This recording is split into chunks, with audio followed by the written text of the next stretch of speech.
a significant development. Now, I thought it was huge earlier this year when the NFL took the Packers-Colts game and moved it to 4:25 p.m. Eastern on a Sunday when Cowboys at Vikings was due to be the marquee late afternoon 4:25 p.m. kickoff. Yeah. That is one that's kind of the old glove slap in the face. You know how they used to do the gloves? Yeah. They wouldn't slap you. They'd take the glove off and they'd hit you with the glove. Like, who's that going to hurt? This is the full-blown roundhouse slap. Like, uppercut. this is the old who was the Jaguars guy that used to get hit in the face before the game? Marcus Stroud or John Henderson. You're right. That's John Henderson. Yes. Yeah. That's what this is, because the Cowboys have been flexed out of primetime. Sunday Night Football, Cowboys 49ers. Are you kidding me? They're gone.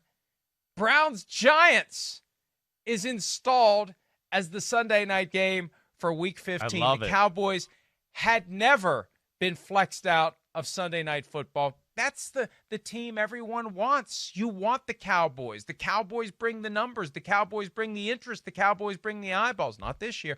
And I remember asking Stephen Jones within the past 2 years, how is it that this team continues to – and I did it in a very positive way. It wasn't like, gee, you guys stink. Why does anyone watch you? It was, how is it that you've managed to continue this mystique and this draw and this attraction when the results haven't matched it?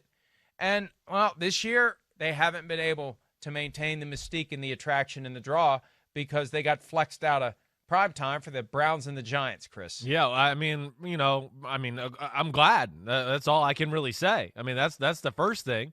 I don't want to – Dallas, is arguably the worst watch in football right now. They're up there.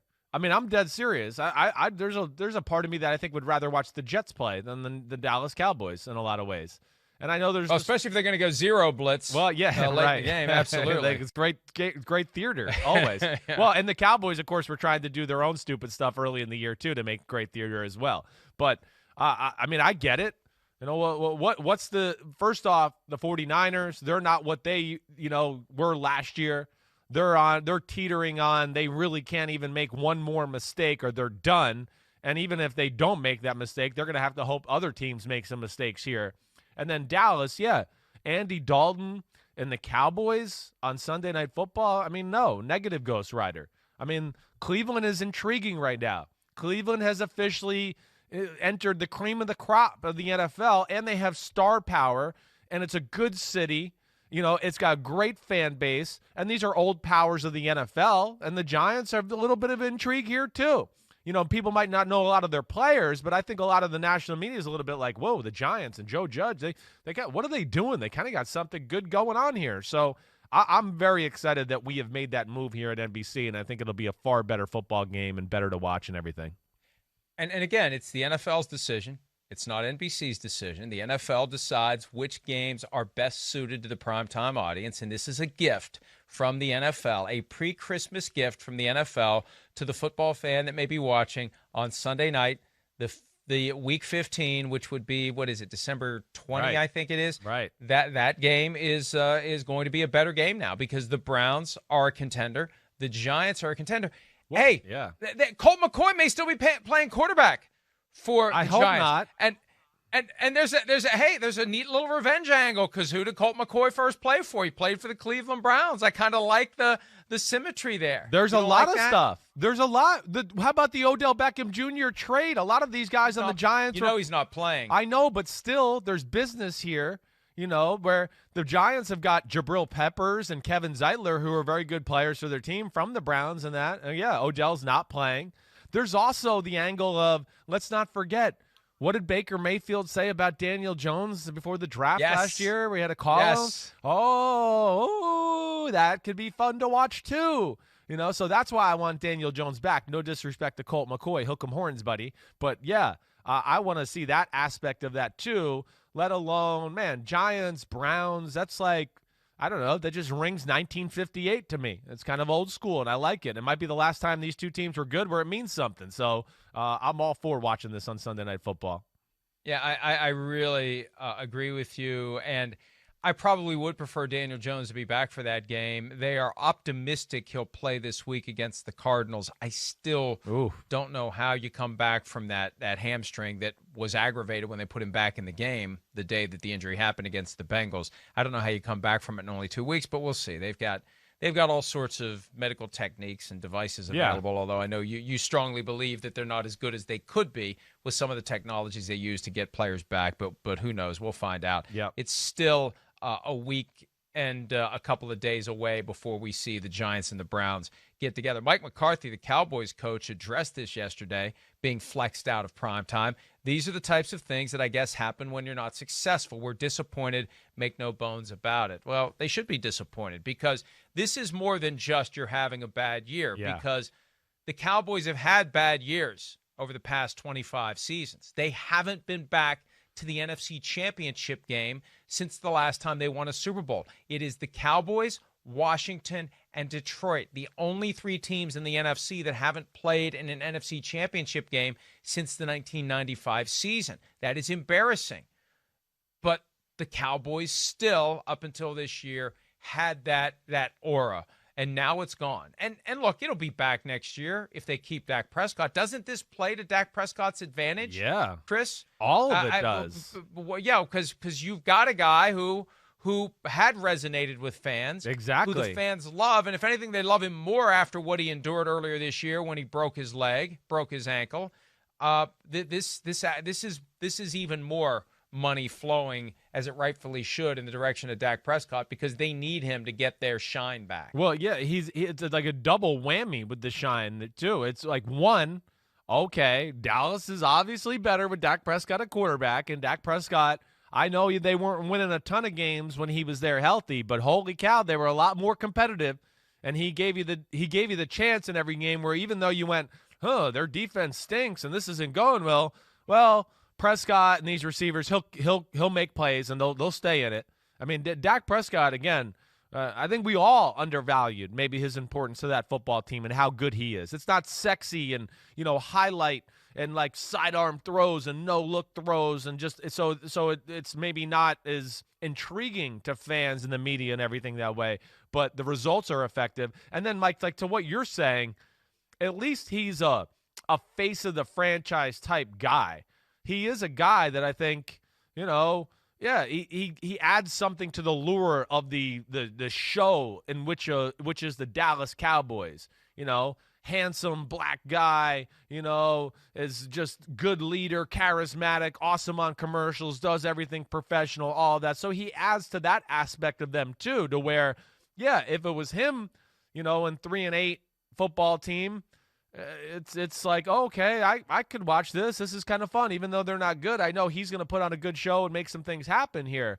But without him, you're right. It's a boring story, and there's nothing really I'm excited to tune in and watch with Dallas right now.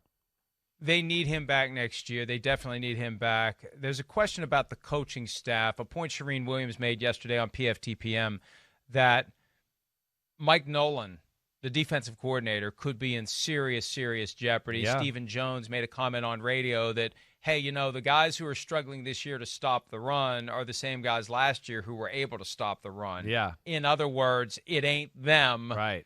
It's and this is a tension that we spotted weeks ago, because for most teams, the coaching staff and the general manager, right, you have that. Well, are you getting the right players as the GM? And as the coaching staff, are you coaching up the guys that we've given you? In Dallas, the GM is Jones and Jones. It's Steven and it's Jerry, and they're the ones picking these players. So the coaching staff is always going to lose that argument. And look, I don't believe that they would fire Mike McCarthy after 1 year. I think Mike Nolan's out. I don't think they'd fire Mike McCarthy after 1 year because they know that in a roundabout way, and it's not all that roundabout, that they'd be admitting that they made a huge mistake hiring him. They kind of fell in love with him in one meeting and they rushed to make the decision. But that was before they got flexed out of Sunday Night Football. I can't help but wonder whether or not getting flexed out of Sunday Night Football changes the analysis about whether or not they should just press the reset button after this season. I'm with you. I mean, Mike Nolan, I understand that. I do. Listen, I'm a Mike Nolan fan. I am. There's a lot of blame to go there, as you know that, right? I mean, we talked about this. Why did you hire Mike Nolan? He doesn't play the defense that fits what your defense from last year did. That makes no sense. You can also look at Mike Nolan and go, well, hey, I know this is not what you do, but your players can't do what you want in your defense. So how about we revert back to a little bit of what we did last year and play that style? So there's a little bit of both to go around there. I think more blame goes on the Jones family and just the thought there of why bring a guy in that runs a different defense that doesn't fit your personnel scheme. That does not make sense. So but I understand the blame for Mike Nolan, and it's been a bad look. And, I mean, it's just obvious now and all of that. The McCarthy thing, I'm with you. I don't think they're one to fire after a year. They believe it. I think they are smart enough to know you got to build something, but also it looks bad on them to make a switch that quickly. It shows that they were egregiously wrong.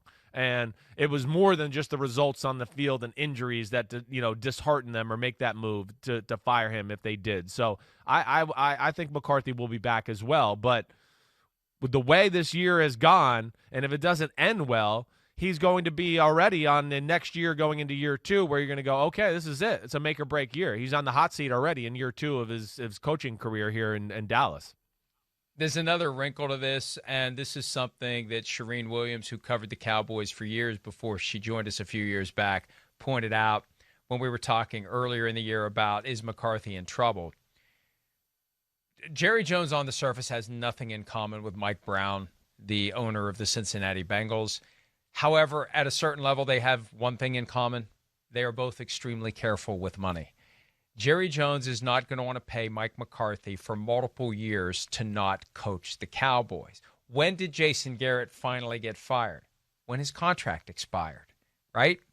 No buyout for Jason Garrett. Well, so that's a factor in this as well. Yeah, the idea that you would be rewarding financially Mike McCarthy to go away and not be your head coach, and that may be something that Jerry Jones doesn't want to do. I think the bigger factor, though, is just the admission that you screwed up, and look, what do the best football teams do when they make a mistake? The best organizations admit the mistake and move on. But sometimes you do get too much of the ego tied up in it, and you're not willing to admit the mistake, Chris. No, yeah, you're right. Also, if it was a mistake, and maybe it wasn't, but I'll tell you what, this season, I look back at my predictions going in, and I'm not too proud to admit this. I had the Cowboys as the 1 seed. What was I drinking that day? You're not alone. There's a lot of people. I mean, I think I picked the Cowboys to go into the playoffs too. I don't think you're crazy. I can name a few people who picked the Cowboys to go to the Super Bowl too, in NFL media and things like that too. So I don't think that was like out of this world to think that before the year, especially when we don't get to see preseason football or do anything like that. You think they're going to carry over a little what they had last year. We never envisioned their defense was going to fall apart like this. We didn't think Dak Prescott was going to get hurt and all of that as well.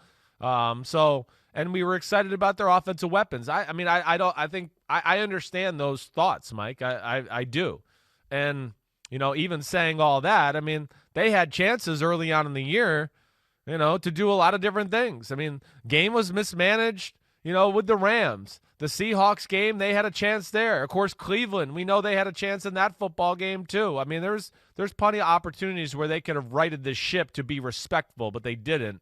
But I'm with you. I don't think they make that type of change with McCarthy unless these last few weeks just became an absolute debacle, and then maybe they go back to the drawing board. But I have a hard time believing that.